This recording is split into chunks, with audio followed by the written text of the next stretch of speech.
Hey again everybody, Steve here again with Killer Motorsports. Today we're going to be talking about how to tighten up the chain on your, well, all three products actually. Your ATV, your go-kart, and your dirt bike. It's very common that when you first get your bikes, that they go through a break-in process also. Not just the engine, but the chain will as well. You'll notice that over the next couple of weeks, your chain will get looser and looser the more you ride it. We'll show you how to get rid of that. This here is a 70cc dirt bike, and it does help to have an extra set of hands. If you don't have an extra set of hands, you could take some, prop the rear end of the bike off the ground. You're going to take and loosen up your axle, and you've got two chain tensioners, one on each side, connected straight through the axle. You've got two nuts here, and you're going to loosen up this first nut. The second nut, the inside one, you're going to tighten it, and it's going to pull this whole rear end towards you.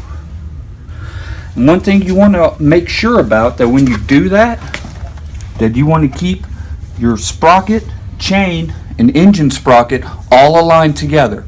If it's off any degree, any angle, which way, that chain will come off every single time. So always make sure that you have it aligned properly. You want about a ½ inch of play in your chain when you're done with it. Anything more and it's going to be too loose and it's going to want to fall right off. Next we have our ATV. Very similar to how the pit bike was done. You're going to want to take the rear end off the ground, and it doesn't hurt to loosen these. It isn't required, but I have loosened these before and it does help with the process a little bit.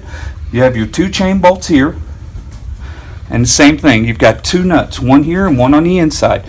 You're going to loosen up your outside one and then tighten your inside ones, and that's going to pull this whole carrier and everything towards you. You can see a little bit better how the chain is aligned perfectly with the sprocket.